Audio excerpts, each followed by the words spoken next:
कॉलेजें हैं जिनको दिल्ली सरकार से पैसा मिलता है वहाँ पर फाइनेंशियल गड़बड़ियाँ चल रही हैं, इस तरह की कंप्लेंट्स मिली थी।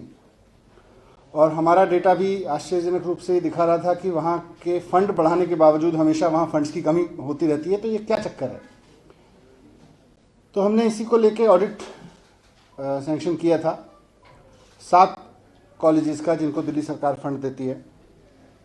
शुरू में इन कॉलेजेस ने काफ़ी रुकावट डाली, अपनी बुक्स नहीं दिखाई, अकाउंट्स दिखाने से मना कर दिया, जो भी जानकारी ऑडिटर मांग रहे थे वो देने से मना कर दिया।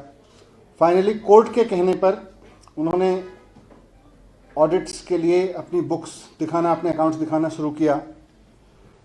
5 कॉलेजेस ने किया, 2 कॉलेजेस लक्ष्मीबाई और अदिति कॉलेज अभी भी नहीं दिखा रहे हैं, और इससे समझ में आता है कि वहाँ भी दाल में कितना काला होगा। इन 5 कॉलेजेस की ऑडिट रिपोर्ट आ गई है और हम बार बार ये कह रहे थे कि दिल्ली सरकार उनको ज़रूरत से ज़्यादा पैसा देती आई है, उसके बावजूद वहाँ गड़बड़ी करके फंड्स इधर उधर करके वहाँ के स्टाफ की सैलरी रोकी गई है, ताकि दिल्ली सरकार के ऊपर आरोप लगाया जा सके कि दिल्ली सरकार से पैसा नहीं मिल रहा है। ऑडिट रिपोर्ट में ये बात साफ साफ हो गई है। ऑडिट रिपोर्ट में 2 प्रमुख चीज़ें सामने आई हैं। सबसे पहली तो ये कि इन कॉलेजेस में बहुत मनमाने तरीके से अनऑथराइज पेमेंट्स किया जा रहा था। टीचिंग और नॉन टीचिंग स्टाफ की सैलरी के नाम पर मनमाने तरीके से पोस्ट क्रिएट कर ली गई। सरकार से इन पोस्ट की कोई अप्रूवल नहीं ली गई, जबकि जो ग्रांट देने का, इन कॉलेजेस को ग्रांट देने का रूल है वो साफ साफ कहता है, उसमें पैटर्न ऑफ असिस्टेंस जिसे कहते हैं रूल, उसमें साफ साफ लिखा है कि the provision of budget for grants need to be made on net deficit basis, that is total revenue from all resources minus total expenses. यानी इन कॉलेजेस के पास में सभी तरह के रिसोर्सेज से जितना पैसा आएगा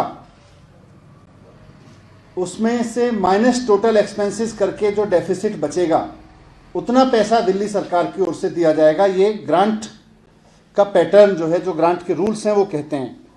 और ये अब से नहीं, 97 का भी रूल मैंने देखा, उसमें भी साफ साफ लिखा हुआ है, annual maintenance grant shall continue to be verified on the basis of net deficit formula. यानी कि कॉलेज को अलग अलग सोर्सेज से जितना पैसा मिल रहा है और उसके जितने खर्चे हैं उसमें जो कमी है दिल्ली सरकार की ओर से वो दिया जाएगा। लेकिन 100% ग्रांट के नाम पे ये कॉलेजेस अलग अलग सोर्सेज से पैसा लेके अपने अकाउंट में जमा कराते हैं और दिल्ली सरकार से 100% खर्चे मांगते हैं, जो कि रूल्स के हिसाब से एकदम रूल्स का खुला वायलेशन है। और इस पैसे से दी जाने वाली सैलरीज की जब जांच की कि किस किस को दी जा रही है, तो पता चला कि वहां बहुत सारी पोस्ट्स ऐसी हैं जिनकी ना तो दिल्ली सरकार से मंजूरी ली गई है पोस्ट क्रिएट करने के लिए, और ना वहां पर अपॉइंटमेंट करने के लिए मंजूरी ली गई है। जबकि वो भी ग्रांट ऑफ असिस्टेंट रूल्स में साफ साफ लिखा हुआ है कि पोस्ट क्रिएट करने के लिए, अपॉइंटमेंट करने के लिए दिल्ली सरकार की मंजूरी ली जाएगी, क्योंकि आखिरकार दिल्ली सरकार पैसा दे रही है। जिस संस्था से आप पैसा ले रहे हो, आप अपने हिसाब से खर्चे नहीं बढ़ा सकते, उससे पूछना पड़ेगा आपको कि भाई हम नया खर्चा बढ़ा रहे हैं, हम 4 पोस्ट नई क्रिएट कर रहे हैं, 4 आदमी नए रखेंगे, उनकी तनख्वाह इतनी है, आप दे पाओगे कि नहीं दे पाओगे। बिना पूछे पोस्ट बढ़ा दी गई, बिना पूछे उन पे पेमेंट कर दिए गए, अपॉइंटमेंट कर दिए गए। और जब ऑडिटर्स ने पूछा कि भाई इन लोगों के अटेंडेंस रजिस्टर दिखाइए, तो सबसे हैरानी की बात है कि वहां अटेंडेंस रजिस्टर तक नहीं है। यानी कि जिन लोगों को तनख्वाह दी जा रही है वो एक्चुअल में आते भी हैं कि नहीं आते, वो एम्प्लॉय एग्जिस्ट करते भी कि नहीं करते। बहुत सारे एम्प्लॉयज ऐसा शक होता है कि घोस्ट एम्प्लॉयज हैं जिनकी तनख्वाह दिल्ली सरकार से क्लेम की जा रही है। ऑडिटर्स को उन्होंने खूब छानबीन की, उनको कोई अटेंडेंस का रिकॉर्ड नहीं दिया गया, नहीं दिखाया गया, नहीं तो ये सारी चीजें पकड़ में आ जाती। ऑडिटर्स ने यह भी देखा कि सिर्फ टीचिंग और नॉन टीचिंग स्टाफ की इस तरह की फर्जी सैलरियों के नाम पे ही नहीं, बल्कि और भी तरह तरह के खर्चे, लैपटॉप खरीदे, कंप्यूटर्स खरीदे, इक्विपमेंट्स खरीद लिए, गाड़ियां हायर की हैं। रूल में लिखा हुआ है कि सरकार से मंजूरी ली जाएगी इन खर्चों की, इनकी मंजूरी नहीं ली गई, मनमाने तरीके से पेमेंट करते रहे। यहां तक कि आश्चर्य होगा यह जानकर कि सिक्योरिटी गार्ड के लिए पेमेंट के नाम पर 40,000 रुपए पर पर्सन खर्चा दिखाया गया, जबकि हम सब जानते हैं कि सिक्योरिटी गार्ड की जो पेमेंट्स होती हैं पूरी दिल्ली सरकार में भी हो रही हैं, जीएफआर में सारे उसमें हो रही हैं। मिनिमम वेजेस या स्किल्ड में आते हैं तो 15 से 20,000 के बीच, 14 से 20,000 के बीच बनती हैं। 40,000 रुपए पर सिक्योरिटी एजेंसी को पर पर्सन पैसा दिया गया। जब वहां के एक गवर्निंग बॉडी के आदमी ने सवाल उठाया कि भाई ये तो पेमेंट बहुत आर्बिट्ररी कर रहे हो आप लोग, तो उसको घटा के 20,000 रुपए कर दिया गया। यह भी रिकॉर्ड में निकला है। तो मनमर्जी तरीके से कहीं भी कोई भी खर्चा कर रहे हो बिना सरकार से मंजूरी लिए हुए, और बाद में कहते हो दिल्ली सरकार पैसा नहीं दे रही, दिल्ली सरकार के दिए पैसे को इधर उधर कर देते हो और फिर कहते हो दिल्ली सरकार पैसा नहीं दे रही। ये सब चीजें उसमें निकल के आई हैं। 3 साल में जिन 5 कॉलेजेस का ऑडिट हुआ, उनका जो एनुअल खर्चा है, जो ऑडिटर्स ने पकड़ा है कि बिना सरकार की मंजूरी के ये खर्चा किया गया, बिना अप्रूवल्स के, जिनके रिकॉर्ड्स पूरे नहीं हैं, हमें लग रहा है कि ये बड़ी धांधली हुई है। दीनदयाल उपाध्याय कॉलेज में 49.88 करीब 50 करोड़ रुपए खर्च हुआ है बिना सरकार से अप्रूवल लिए, करीब 50 करोड़ रुपए। केशव महाविद्यालय में 29.84 करीब 30 करोड़ रुपए खर्च हुआ है। शहीद सुखदेव कॉलेज में 16.52 16.5 करोड़ रुपए खर्च हुआ है। भागनी निवेदिता में 17.23 17.25 करोड़ रुपए खर्च हुआ है। महर्षि वाल्मीकि कॉलेज में 10.64 10.5 करोड़ रुपए खर्च हुआ है। यह पैसा अनऑथराइज तरीके से, इलीगल तरीके से खर्च किया गया और हमें शक है कि इसमें बड़ा फ्रॉड हुआ है। दूसरा, तो मैंने कहा एक तो इलीगल तरीके से पेमेंट्स किए गए हैं, रूल्स को वायलेट करके, पैटर्न ऑफ असिस्टेंस को वायलेट करके, जीएफआर को वायलेट करके, सबको वायलेशन में पेमेंट्स किए गए हैं। दूसरा, सरप्लस, इतनी खर्चा है, हमारा इतना जरूरत है, हमारी इतनी जरूरत है, और हमें आश्चर्य है कि हमारे डायरेक्टरेट से भी ये पैसा दिया जाता रहा, लेकिन ये इसके अलावा फीस और अन्य सोर्सेज से पैसा इकट्ठा करके ये अपने एफडीज में डालते रहे। आज इन कॉलेजेस के पास में बहुत मोटा मोटा अमाउंट मैक्सिमम कॉलेजेस के पास में बहुत मोटा मोटा अमाउंट वहां पे पड़ा हुआ है।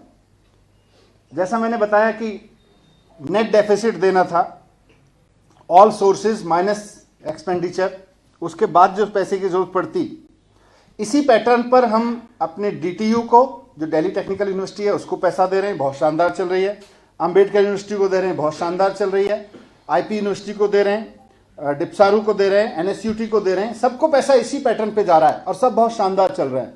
उनको अलग अलग सोर्सेज से जितना पैसा मिलता है उसमें वो एक्सपेंडिचर माइनस करते हैं, जो जरूरत पड़ती है माइनस में रहता है वो दिल्ली सरकार की ओर से दे दिया जाता है, वो बहुत शानदार चल रहा है।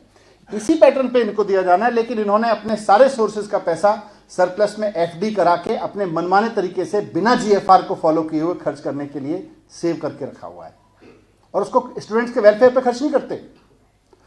हम ये तो मानते हैं कि साहब, हम कहते हैं कि साहब स्टूडेंट फीस माफ कर देते हैं, सरकार हमको पैसा देते, तो कम से कम स्टूडेंट से फीस नहीं ली जाती। आप स्टूडेंट से फीस भी ले रहे हो, उसको एफडी में डाल रहे हो, आप उसको स्टूडेंट के ऊपर भी खर्च नहीं कर रहे हो, आप उसको टीचर्स की तनख्वाह पे भी खर्च नहीं कर रहे हो। और एक ऐसे समय में जब कोविड की वजह से सारी सरकारें बहुत बड़े रेवेन्यू डेफिसिट में हैं, सारी सरकारों के सामने ये संकट है कि टैक्स नहीं इकट्ठा हो रहा, जो भी कहीं कहीं से पैसे कम खर्च कर लें, कौन सी योजनाओं को रोक दें, कहीं किसी रिजर्व में पैसा पड़ा हुआ है उसको यूज कर लें। वैसे समय में आप कह रहे हो नहीं जी हम इस पैसे को खर्च नहीं करेंगे, आप टीचर्स की तनख्वाह पे उस पैसे को खर्च नहीं करना चाहते, आप नॉन टीचिंग स्टाफ की तनख्वाह पे, सिक्योरिटी गार्ड की तनख्वाह पे उस पैसे को खर्च नहीं करना चाहते। ये कहां की व्यवस्था है? इसका मतलब आप उस पैसे को गबन करना चाहते हो। आप अपनी टीचर्स को तनख्वाह नहीं दे रहे हो, किसके पास कितना पैसा है, मैं थोड़ा ये भी ऑडिट में निकला है। दीनदयाल उपाध्याय कॉलेज के पास में 22.44 लगभग 22.5 करोड़ रुपए है। केशव विद्यालय के पास में 9.38 9.5 करोड़ रुपए करीब। शहीद सुखदेव कॉलेज के पास 31.58 करीब 31.5 करोड़ रुपया सरप्लस में पड़ा हुआ है। भागनी निवेदिता, और ये सारा पैसा अगर स्टूडेंट्स पे भी खर्च कर रहे होते हर साल तो हम मानते कि हाँ जी स्टूडेंट्स पे खर्च हो रहा है। एफडी खर्च इकट्ठा करके इस पैसे को मनमाने तरीके से बिना जीएफआर को फॉलो किए हुए खर्च किया जा रहा है। ये चीजें भी ऑडिट में सामने आई हैं। भागनी निवेदिता कॉलेज 2.38 करोड़, महर्षि वाल्मीकि के पास तो छोटा है, लगभग 0.29 है, 30 लाख के आसपास है।